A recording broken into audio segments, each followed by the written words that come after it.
Selanjutnya, Bapak saudara-saudara, mari kita lanjutkan acara yang ketiga, yaitu Mau'idul Hasanah yang akan disampaikan oleh guru kita Kiai Haji Muhammad Yusuf, pengasuh Pondok Pesantren Al-Fitrah An-Nasriyah, kepada beliau dihadapkan.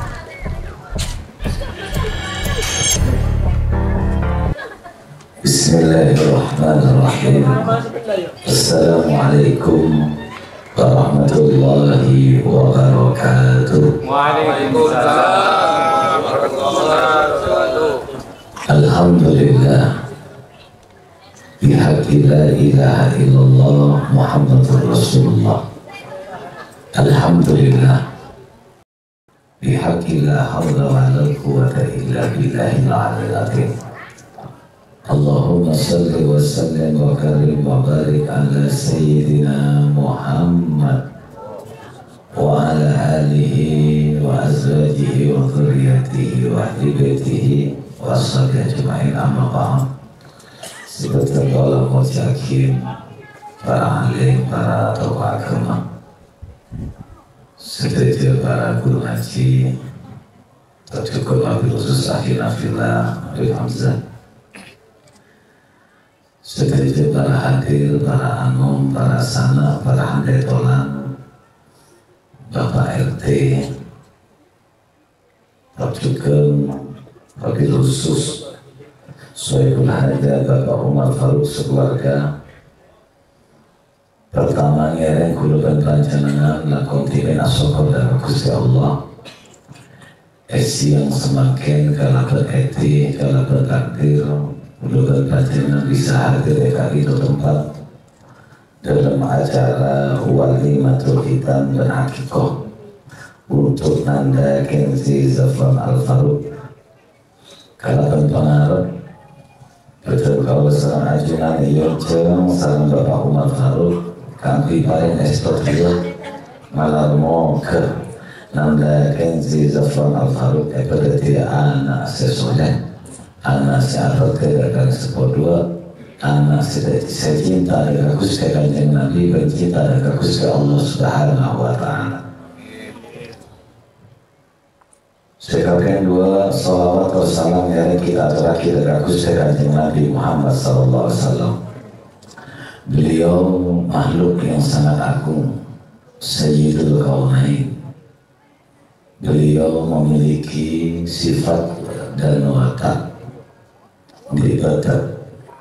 Pertama, beliau senang ngeramiin bersesek matera bersepetang, matenang atas segalau, madamai atas konflik. Beliau yang dipanggil ke Gusti Kanjeng Nabi Muhammad sallallahu alaihi wasallam. Para bapak, para rabu sudah disesami mojen langsung disaos makin ajaran hitam dan hakikoh. Kebiasaan warga masyarakat melakukan hakikoh gak itu ibadah kisah hitam. Melaksanakan hitam kami pokrana. Ini termasuk salah satu memuliakan anak. Anak itu memuliakan yang sebut. Bagaimana cara memuliakan anak? Salah satu kipaneka menjadikan anak kalinto soleh, ukuran soleh kalinto yang kipaneka mengikuti sunnah-sunnah baginda Rasulullah SAW. Minimal hitam kalinto bisa menyebabkan Nanda Kenzi Zafran Al-Faruk jadi anak siapa dari Rasulullah. Kenapa? Karena hitam mau kafir yang laki ini kan wajib, mau kafir yang ini sunnah.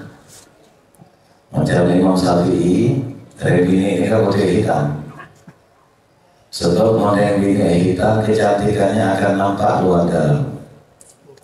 Tapi mau yang bini tak sunat biasanya kiri-kirinya agak ngomong-ngomong. Cuma yang bini ya besar pun ngomong-ngomong harus ada lambat gini kayak hitam. Semua orang yang bersini ini ngomong lambat tak sunat. Mau yang lagi wajib. Karena yang pakai di guru, di kocok. Dan sunat katinto para bapak menjadi salah satu faktor, salah satu sebab yang disunat itu tidak disiksa di alam kubur. Maka ketika itu timnya masa Rasulullah SAW pernah berjalan ke suatu tempat yang cukup jauh. Di tengah-tengah perjalanan Rasulullah tiba-tiba berhenti, mengikatkan seekor kudanya, tiba-tiba langsung menuju ke tempat itu ada makam 2 orang. Berdua pun ada 2. Langsung Rasulullah mengambil daun pelepah kurma setengah kering setengah kecak, pasti segok dari 2, pasti lanjut kaki ke kubur. Pas Rasul langsung atuh orang di sekolah. Dasar Rasul orang di sekolah dari kubur 2 kali. Lantas sahabatnya katanya, ya Rasulullah, apa yang menyebabkan engkau berhenti dari perjalanan sehingga engkau mendoakan 2 makam ini ya Rasul? Rasul menjawab, wahai sahabat, saat di perjalanan tadi aku melihat 2 orang di makam ini sedang menjerit kesakitan karena disiksa oleh malaikat nakir. Dia disiksa oleh Allah. Kenapa kok disiksa ya Rasul? Kata Rasulullah, 2 orang ini melakukan 2 hal. Yang satu melakukan dosa kecil, yang satu melakukan dosa besar. Apa dosa kecil itu ya Rasulullah? Dosa kecil kebetulan yang di makam ini dulu waktu hidup di dunia mau akemi tak pernah jawab. Yang sekolah bapak mau akemi itu aja mau tak aja jawab eseksa dan malaikat nakir. Nikah persis sesuai dengan ceritanya Rasulullah. Dulu masih ada di dunia, orang ini kalau kencing nggak pernah jauh. Ini seiring sejalan, mohon orang tak sunat berarti tak pernah aja wo. Karena kemina tak dalam masuk secek.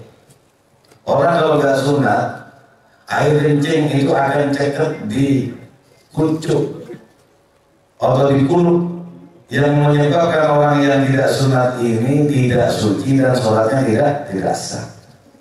Itu monsunat kan konjonya lah, dari kira kamu sebunjul dia berubah.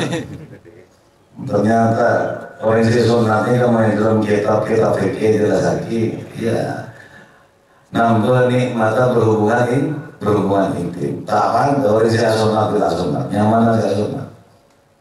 Tanya fikir gunakan. Terus yang mana tidak sunat? Lecet. Orang ini kan. Lecet. Ya. Oh, tahu ini. Ketika orang disunat itu akan mensucikan seluruh kemaluannya. Jadi mau ngakami, belum konjol Islam, tapi mau tak sunat, di negara Islam ibadah, pakun cekak, mau tak everyday di laut si pakun yang kadang tersisa sedikit air seni sehingga membuat tidak suci kemaluan. Jadi orang yang mau tak sunat jelas sudah orang itu pasti disiksa dalam kubur berdasarkan riwayat hadis saja. Tapi mau sunat asalkan dia aja kok insya Allah selamat. Jadi hitam bagian dari upaya menyelamatkan sisa kubur. Yang kedua sahabat, orang yang kedua ini disiksa karena melakukan dosa besar. Apa dosa besarnya ya Rasulullah? Ya kondisi Nabi, dia selama hidup di dunia sebagai namam, tukang mengadu domba, suka mengadu domba, paling pak yaitu rokaga, orang menyaman rumah tangga damai yaitu apesa. Nah, besok tukang mengadu domba dia akan siksa selamanya. Ternyata yang dosa kecil tadi juga disiksa selamanya. Itu pun Rasulullah meminta doa agar diampuni hanya sebatas Rasul meminta diampuni. Bahkan riwayat ini menjelaskan kenapa kau menancapkan daun pelepah kurma yang setengah basah setengah kering. Ini digambarkan sekarang ini kalau kita melakukan tabur bunga. Selama bunga itu masih hidup, maka apapun yang namanya makhluk Allah, ketika menancap ada di atas makam, dia akan memintakan ampun kepada ahli kubur. Maka namun berkuburan mentamen, kayak minta tolong cik mentamen jadi aja, jadi kita menemukan dingin pas, enggak boleh dingin. Selama ada pohon yang hidup di atas kuburan tersebut, dia akan memintakan ampunan kepada Allah Subhanahu wa Ta'ala. Dan ini gambaran bahwa hitam ini bagian dari upaya menyelamatkan diri dari siksa kubur. Lalu yang berikutnya, Mas sekalian, tentang akikah. Ada beberapa hak kedua orang tua terhadap anak untuk menjadikan anak soleh. Yang pertama, ketika anak lahir, biasa memberi anak lahir selakunya ada kenapa? Memberi anak lahir selakunya ada kenapa? Adan, mengkurang dengan adan. Mengkurang Rasulullah doa. Sebelum adan kata berdua, dua telok. Ketika Sayyidina Hasan dan Husain dilahirkan, Rasulullah sebelum mengadani dan mengiqamati Hasan Husain, Rasul itu melakukan doa. Doanya ada 3. Mu'idukuma bi kalimatil hikmati min kulli syaitanir rajim wa kulli hammatin wa kulli ainin lammatin. Ini bahasa Arab, Pak. Mau Indonesia mah, ya Allah, saya minta perlindungan pada Engkau ya Allah, lindungilah anak kami, cucu kami Hasan Husain dari gangguan setan. 1. Yang kedua dari gangguan binatang. Yang ketiga, lindungilah anak kami, cucu kami dari pandangan mata yang jelek. Ini yang diminta Rasulullah. Anak meminta supaya dilindungi dari godaan syaitan. Rasulullah bersabda, "Ma min bani Adam mauludun illa yamassu syaitan." Tidak ada anak cucu Adam yang namanya manusia tatkala dia dilahirkan ke muka bumi ini melainkan dia digoda, disentuh oleh setan. Sebagian ahli hadis menyatakan sentuhan setan itu punya kuku. Kukunya tidak pernah dipotong. Jadi kalau ada bayi baru lahir, pusarnya itu ditusuk oleh setan. Makanya Rasulullah menyatakan dalam hadis ini, hina yuladu fayastahidu shalihun, maka memberi bayi lahir mesti nangis kecil. Nangisnya jelas karena kita eseting setan. Jadi Rasul meminta perlindungan agar anak dan cucu yang dilahirkan dilindungi, diselamatkan dari godaan setan. Semua akan digoda, kecuali kelahiran nanti. Yang kedua, wa'an kulli hamatin, selamat ya Allah dari godaan keben. Apa hubungannya binatang sehingga Rasul meminta perlindungan dari cucunya terhadap binatang? Ternyata binatang ini tidak sedikit yang menjadi penjelmaan setan, utamanya ular. Rasul juga pernah menjelaskan, saya nggak ular masuk neng romana, cek sampai PTN mau jauh-jauh Madura, cek sampai matiin ular neng dalam rumah. Kalau ada ular masuk ke rumah karena rumah kita ada di tengah sawah, maka sebisa mungkin diusir. Ternyata dalam seminggu ada ular lagi masuk, usirlah ular itu selama ular itu tidak memberikan bahaya.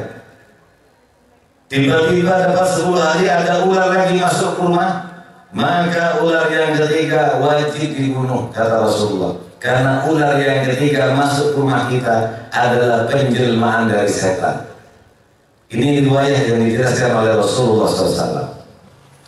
Hati-hati juga dalam mimpi. Kalau mimpi kelihatan ular juga hati-hati, jangan setan.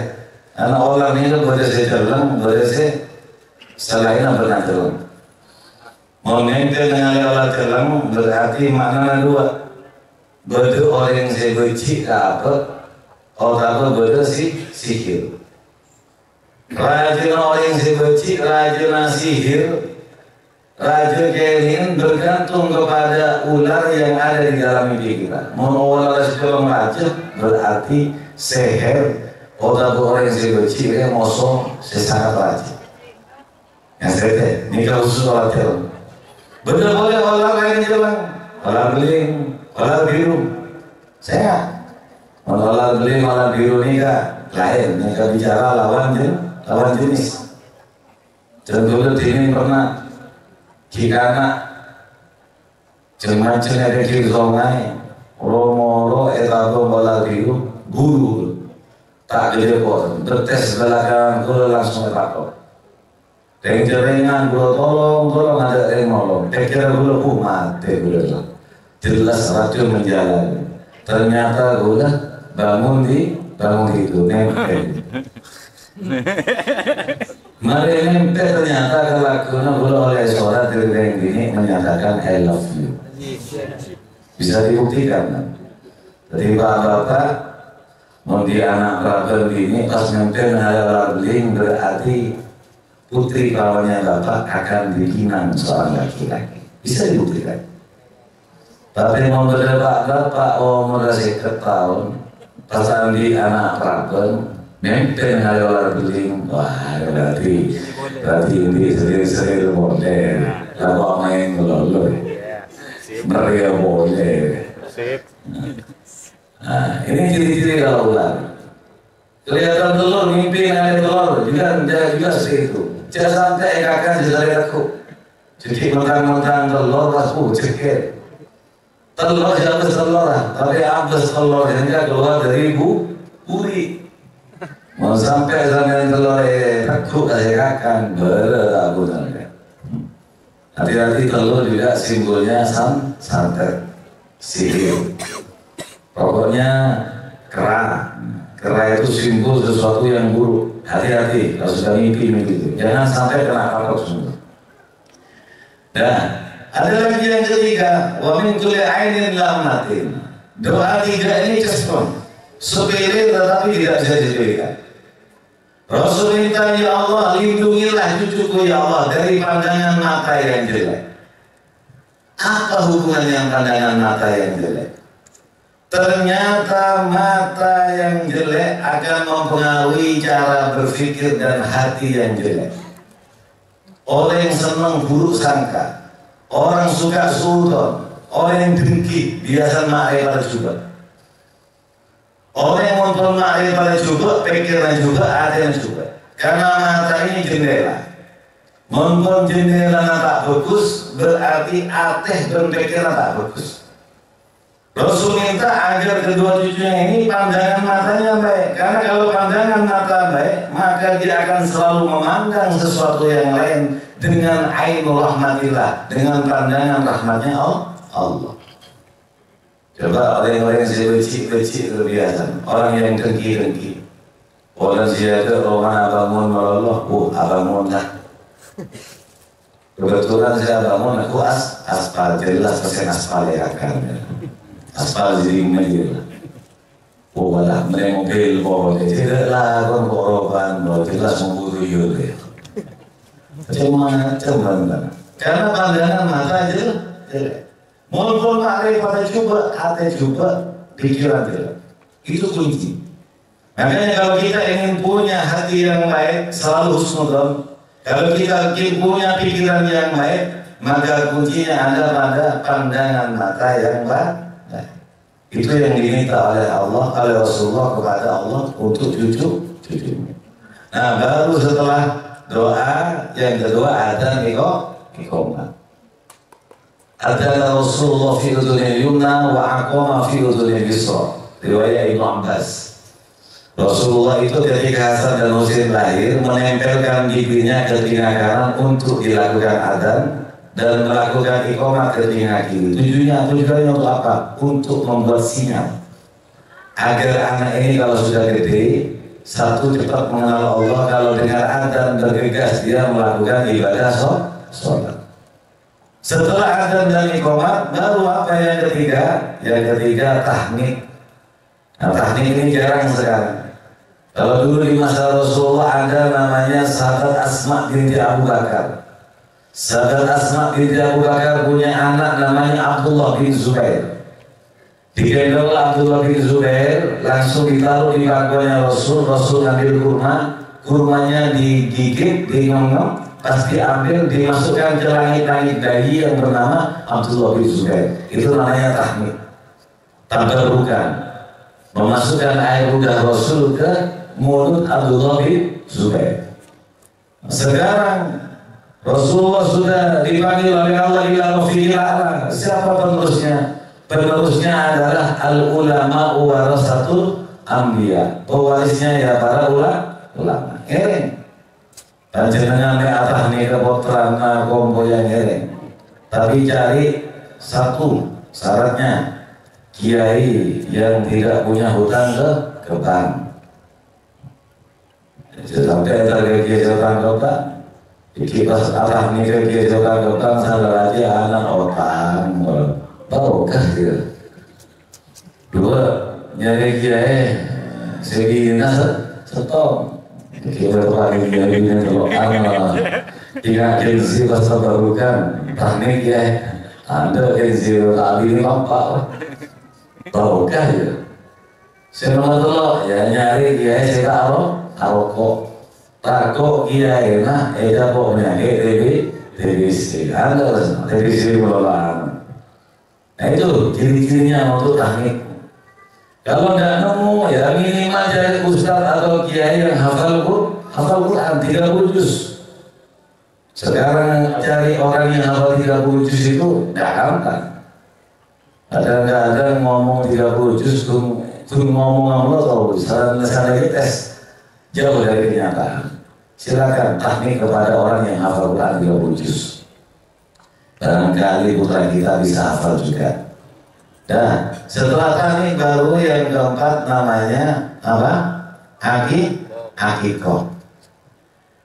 Akikoh ini hewan yang dinamakan kambing sebagai bentuk hewan tebusan terhadap anak kepada Allah Subhanahu wa Ta'ala. Sampai dijelaskan membedo orang tua di anak pas saya tebus bindi. Besok orang tua ini tidak layak mengaku punya anak di hadapan Allah Subhanahu wa Ta'ala. Jadi ada orang tua, kalau ada orang tua punya anak lalu tidak ditebus dengan hewan kambing, maka orang tua ini tidak layak mengakui punya anak di hadapan Allah. Makanya mana akikoh itu al-gulamu mutahamun bi akikotihi, jawab Nabi hadis riwayat Samurah. Setiap anak yang dilahirkan tergadaikan menggunakan istilah lafaz murtahanun, irtahana, rohan, tergadaikan dan ditebus dengan hewan akikoh. Kata Sayyidah Aisyah, al-gulamu kalau anak cowok bisyatani 2 kambing, kalau cewek al-jarilah bisyatin, kalau anak cewek 1 kambing. Lalu bagaimana mana akikoh yang tergadaikan dan ditebus kepada Allah? Kata Imam Syafi'i, apabila ada orang tua yang beri rezeki arupa anak, pas orang tua tak yang beri di kagui anak, maka anak kali itu akan dirantai oleh setan sampai hari kiamat. Nikah jaipun Imam Syafi'i. Sekalian dua jaipun Imam Hanafi. Mohon yang tua yang beri anak, pas saya sudah gimbi, jaipun Imam Hanafi, Allah akan menangguhkan nikmat yang akan Allah berikan kepada anak tersebut. Jadi mohon anak tak sudah gimbi, biasa tak sudah jalan, tak sudah bentak, takut salah aja lagu yang guru. Yang lama dia mau pakun tak terima kelakuan atau tante lampu di karena saya sedari di nikah metode Imam Hanafi. Jadi kalau ada anak tidak disembelih kambing, kata Imam Hanafi, besok Allah itu akan menangguhkan nikmatnya yang akan Allah berikan kepada anak tersebut. Beda lagi kata Imam Malik, makna dari mutahanun. Kata Imam Malik, gurunya Imam Syafi'i, apabila ada orang tua diberi rezeki berupa anak lalu tidak disembelihkan kambing untuk tebusan kepada anaknya, maka kata Imam Malik anak tersebut tidak bakalan selamat di dunia. Kalau sudah tidak selamat di dunia, maka dia tidak selamat di akhirat. kalau aku apes mulu. Biasa mau pas sepeda motor nabrak, mobil ke atas genteng geger, entar ke kolam renang keselem, nyambi perapen ngandung kada. Biasa mau mereka perapen ngandung kada, atau tanda lampu di kana tak pernah menjadi embi. Pokoknya kata Imam Malik, kalau ada orang tua diberi rezeki berupa anak lalu tidak diakikoi, anak itu tidak selamat dunia akhirat. Berbeda lagi dengan Imam Ahmad bin Hanbal.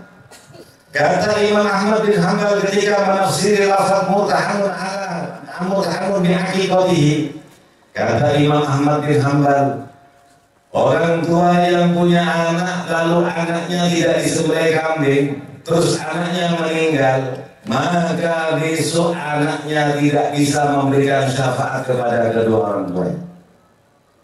Pak bapak yang pernah punya anak meninggal waktu bayi akikah, apalagi meninggal umur 7 bulan belum lahir, ada yang meninggal setelah lahir umur 1 bulan, tolong akikah, karena yang meninggal bayi dia pasti di surga. Dia menunggu orang tuanya sebelum masuk. Masuk kamu anak muda, tidak mau malaikat ridwan. Kamu masuk, aku menunggu ayah dan ibu. Ayah ibu masih disiksa di neraka. Baik, aku akan menunggu ayahku. Karena dia menunggu tidak segera masuk, akhirnya dicarilah orang tua si anak ini untuk dikeluarkan dari neraka agar bisa mendampingi anaknya di surga. Gara-gara orang tua ini tidak menyembelih kurban akikah untuk anaknya, maka orang tua tersebut tidak layak mengakui anaknya di hadapan Allah. Ya apa ya Allah, ini orang tuaku, aku ingin masuk surga dengan orang tuaku. Oh, enggak bisa. Kamu tidak bisa menyeret orang tuamu dari neraka ke surga karena dia belum pernah melakukan tebusan akikah. Inilah yang dimaksud oleh Imam Ahmad bin Hanbal. Kalau kita sebagai orang tua punya anak kecil lalu tidak diakikoi, anak kecil ini langsung masuk ke surga, maka anak tersebut tidak bisa memberikan syafaat kepada kedua orang tua. Ini beberapa hal makna dari akikah. Muncul pertanyaan, akikah itu kapan yang terbaik disembelih? Yai umur 7 hari. Yudhahu anhu yaumus sabi. Kalau saya tidak segini ada. Seperti kalau beli rezeki kena, silakan 1 minggu pasca lahir sudah boleh. Kiai, saya ini kerjaannya serabutan Kiai, mau beli kambing cek ruwetnya Kiai. Apa boleh Kiai? Kambingnya saya sembelih setelah anak saya umur 7 tahun boleh. Dibarengkan kasihkan boleh. Kiai nanti ada keterangan kalau anak cowok kambingnya 2 boleh nggak dicicil? Boleh. Yang pertama dibarengkan sama sunatan, yang kedua nanti pas acara walimatul arus pernikahan juga boleh. Yang penting hak akikah itu dari orang tua kepada anak. Hukumnya berlaku seumur hidup sekali. Hewan tebusan. Beda dengan hewan kurban. Jangan sampai dari akikah. Hukumnya sunnah muakkadah, tidak wajib. Nah, baru setelah diakikoi, wayu sama diberi nama yang baik. Nah, ini kasih nama Kenzi Zafran Al-Faruq. Nama Al-Faruq masih tetap terikat kepada anaknya. Silakan kasih nama yang baik, yang penting punya makna yang baik ya. Oleh nama putra yang beri nama selamat ya. Oleh aku nama dulu oleh selamat oleh. Selamat oleh. Ini bahasa Arab, kalau bahasa Arabnya salamatun, selamat oleh.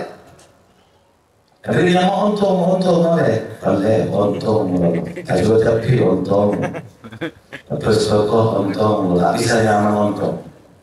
Menyamai selamat ya tabak truk, bunga itu lah. Ntar kita nggak tahu, aku mau di sana nyaman, selamat pula, jadi nyaman, selamat mulai. Silakan kasih nama selamat. Pokoknya namanya yang baik, jangan nama-nama yang jelek. Lalu ada lagi dikasih nama karena Pak seneng nih sepak bola. Senang itu Liga Inggris David Beckham, sana anak lahir di nama Muhammad David Beckham. Ada sana raja tukang bro, pepane rengange bro. Betul, orang senang niku tinju, senang Tyson, sana raja anak di nama Muhammad Tyson. Ada sana raja, ngantongin orang, merdeka Tyson. Boleh silakan rasakan namanya punya makna yang baik. Boleh nyama sih mau turun sana, siapa nyama? Muhammad Krishna Budi Arta, Budi Arta, Proton lahir bersama yang Arta, ya Arta mereka. Silakan kasih nama yang baik, yang penting nama itu mewakili konotasi makna yang baik. Apa kata Rasulullah? Innakum tud'auna yawmal qiyamati bi asma'ikum wa asma'i abaikum fahsinu asma'akum. Besok kalian semua di hari kiamat, saat kalian akan diberi buku rapor, kalian akan dipanggil nama kalian dan nama ayah kalian. Oleh karena itu perbaguslah nama kalian, karena nama yang baik akan mewakili dirinya untuk menjadi baik.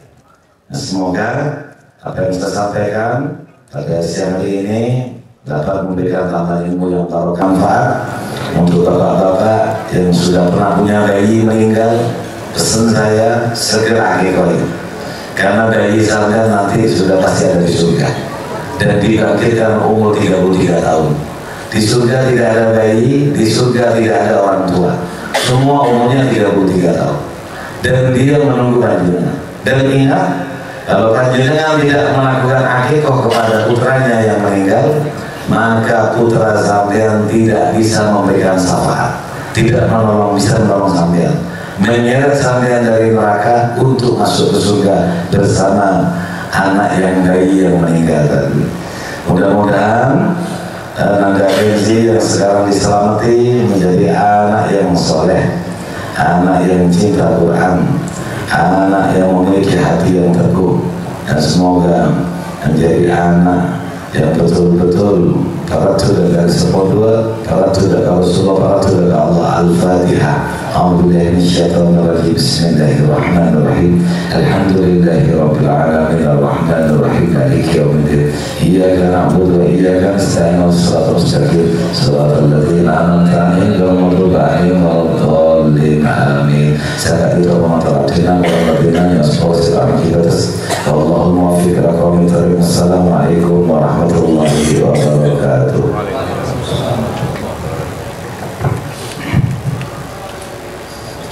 Demikian penyampaian Maulid Hasanah oleh Kiai Haji Muhammad Yusuf.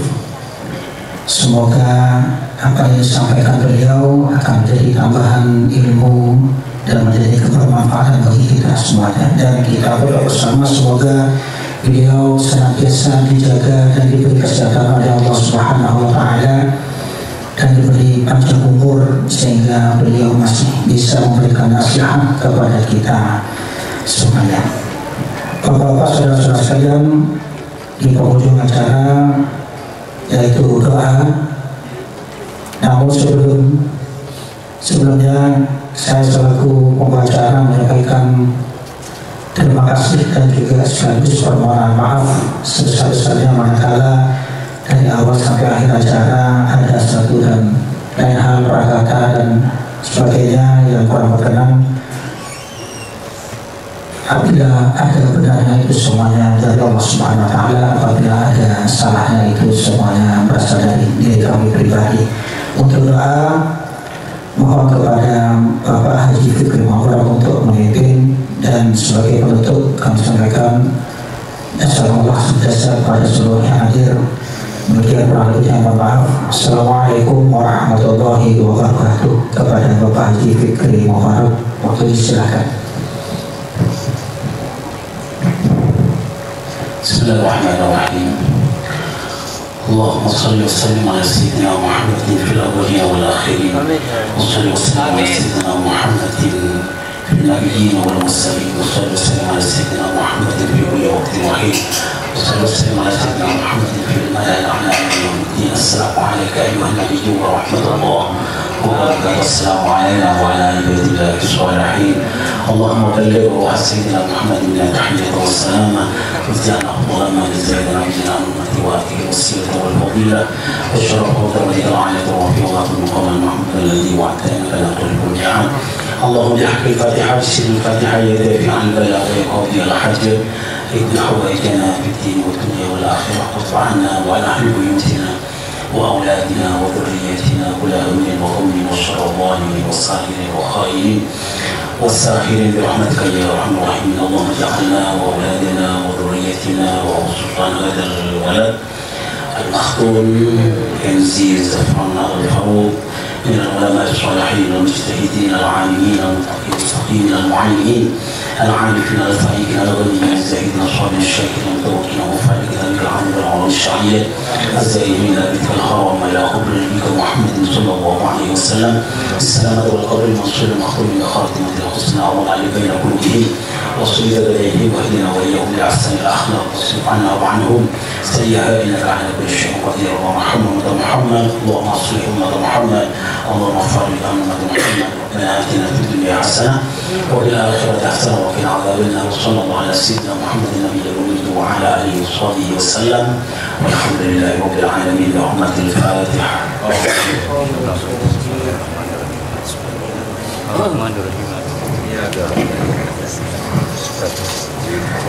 Monggo kita